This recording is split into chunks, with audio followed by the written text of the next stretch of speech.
Il était une fois en République démocratique du Congo, le projet intégré de croissance agricole dans le Grand Lac Pikagel, un projet du gouvernement de la République avec l'appui financier de la Banque mondiale, projet mené dans 2 provinces à savoir le Sud Kivu et le Tanganyika, précisément dans le corridor Bukavu, plaine de la Ruzizi, la plaine côtière de Baraka-Fizi jusqu'à Kalemi. L'enveloppe globale de ce projet régional est chiffrée à 152,7 millions de dollars, dont 150 millions de prêts de crédit IDA et 2,7 millions un don du gouvernement japonais. Premier projet de développement durable dans cette zone du corridor Sud-Kivu-Tanganyika. Son objectif est d'accroître la productivité agricole et la commercialisation dans les zones ciblées en RDC, d'améliorer l'intégration régionale dans les secteurs agricoles et de fournir une réponse immédiate et efficace en cas de crise ou d'urgence déclarée. Environ 200 000 ménages vivant dans ce corridor sont ciblés.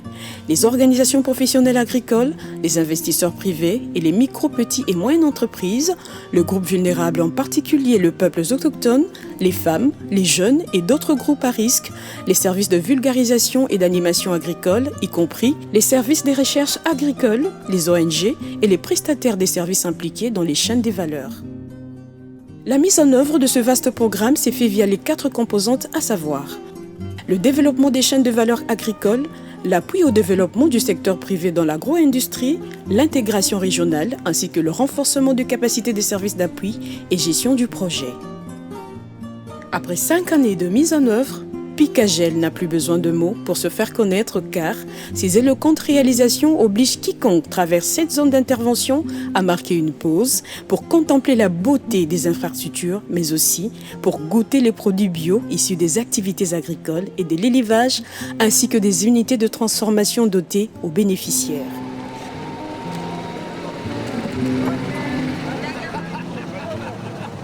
Nous sommes satisfaits. C'est de constater qu'effectivement il y a des réalisations sur le terrain, de constater que les communautés locales sont bien encadrées, organisées. Elles produisent avec l'accompagnement de la Banque mondiale comme bailleur de fonds à ces conseils Pikagel. Le projet Pikagel est aujourd'hui dans sa concrétisation. Donc on a un projet qui apporte maintenant les résultats. Il n'y a pas que ça, j'ai failli aussi oublier. Nous avons visité là où on fait les alevins, la production des alevins, mais aussi la production des produits pour la pêche.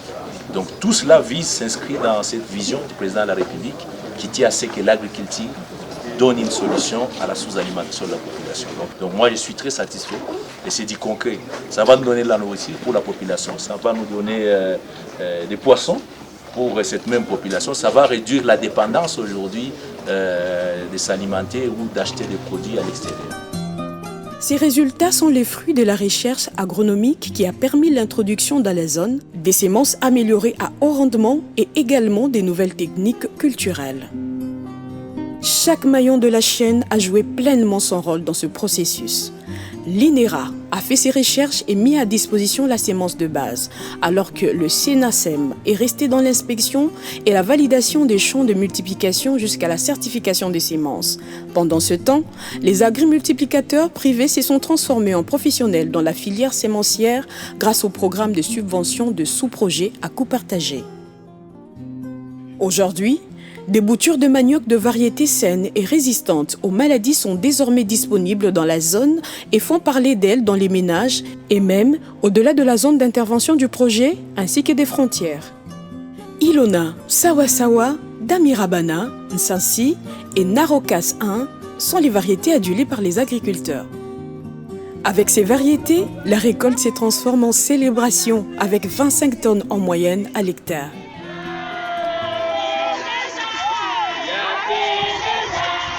Certains bénéficiaires de la plaine de la Ruzizi, Fizi et Kalemi ont atteint plus de 40 tonnes par hectare. Côté riz, les variétés Komboka, Mungwiza, N14, Ngiza et Jasmine et les techniques culturelles introduites ont complètement changé la donne. Les résultats sont très spectaculaires.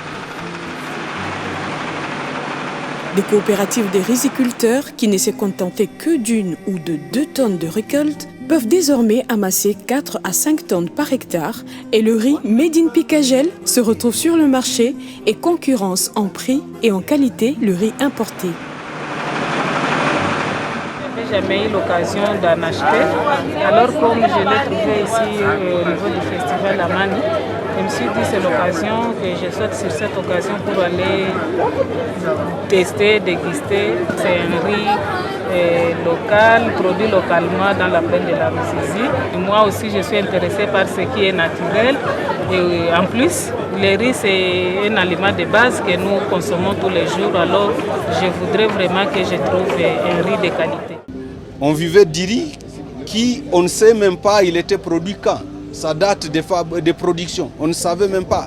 Mais aujourd'hui, nous avons du riz frais qui vient fraîchement des champs. Pour nous, c'est une fierté, c'est aussi un riz de très bonne qualité.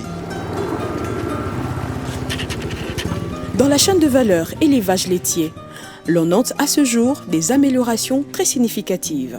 La production du lait, par exemple, a atteint 815 litres par vache par période de lactation. Dans le cadre du réseau de santé animale de proximité, les vétérinaires privés ont été formés, équipés et installés de manière à quadriller toute la zone, avec des officines et cabinets vétérinaires dignes de ce nom, appuyés par un vaste réseau d'AXA, agents communautaires de santé animale.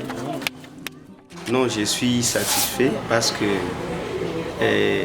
l'offre que nous venons de recevoir auprès de Picagel, c'était une attente qu'on attendait avec soif.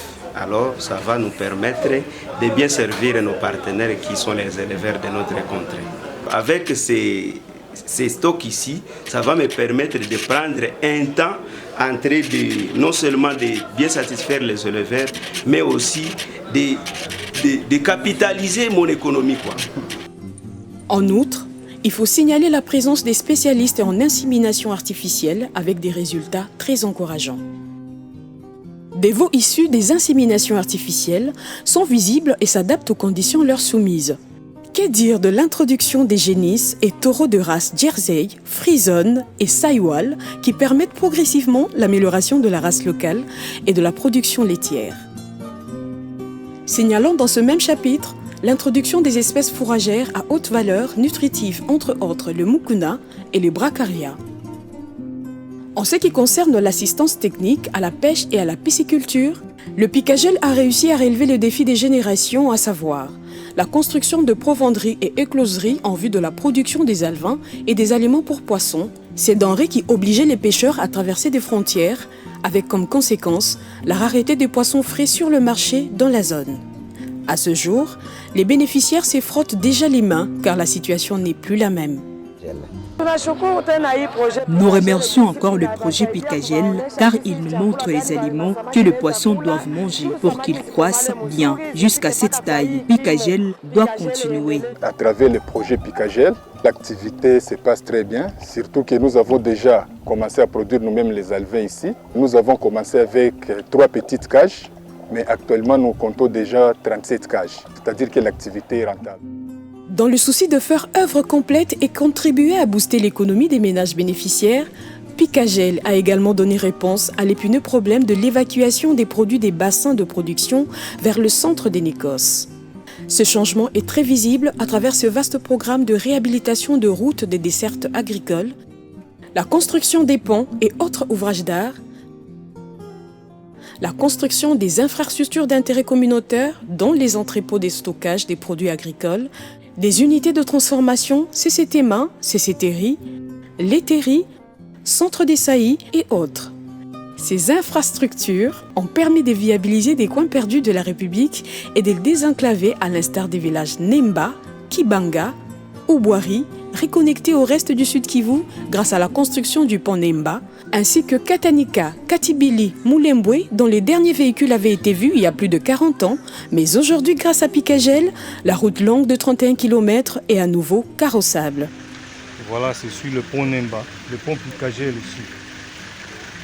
Un rêve devient une réalité. Voilà, un territoire difficile, bravo à Procom, bravo à l'INOPS, bravo à Picagel, bravo au gouvernement congolais. Ah, merci beaucoup. Voilà, gari ya kwanza ile inapita ukilalo ya Nemba Voilà. Nous disons merci au projet Picagel pour le travail de développement. Qu'il continue comme ça. Auparavant, c'était difficile. On passait 3 jours, 4 voire 6 et les autres faisaient 7 jours. Les véhicules restaient embourbés, mais aujourd'hui, ça roule très bien. Depuis que Picagel a commencé les travaux de réhabilitation de cette route Kalongue jusqu'au niveau du parc, vraiment ça roule bien. Le travail est bien fait et nous circulons sans difficulté sur cette route. Au chapitre de l'appui institutionnel, Picagel a axé ses interventions dans le sens de l'amélioration des conditions de travail des agents et des services étatiques directement concernés par le projet. Ces agents, qui jadis manquaient même des chaises, sont aujourd'hui confortablement installés dans de beaux bâtiments construits selon le standard international, dotés des meubles, des équipements informatiques, une connexion Internet, l'eau, l'électricité et surtout les moyens de mobilité. Outre les bureaux des inspections, les projets à construire pour certains et réhabilités pour d'autres, aussi bien au Sud Kivu qu'au Tanganyika, des laboratoires de recherche au profit de l'INERA à Mulungu, le SENASEM à Emilingombe au Tanganyika et à Bukavu, Bwegera, Fizi, ainsi que le laboratoire du CRCN Nuiro au Sud Kivu. Plusieurs innovations sont enregistrées avec la mise en œuvre du Picagel, au nombre desquelles nous citons la lutte contre l'aflatoxine avec la mise en place d'un laboratoire d'analyse des aflatoxines et une usine de production d'Aflacef, une première en Afrique centrale avec une capacité de production de 5 tonnes par jour. Avec toutes ces réalisations, le Picagel est résolument engagé vers l'atteinte de ses objectifs de développement. Le report de sa date de clôture vise exactement à consolider ses acquis et assurer leur durabilité. Les bénéficiaires et les autorités politico-administratives du Sud Kivu et du Tanganyika sont priés de pérenniser tous ces investissements du gouvernement de la RDC, gage du développement durable dans leur province.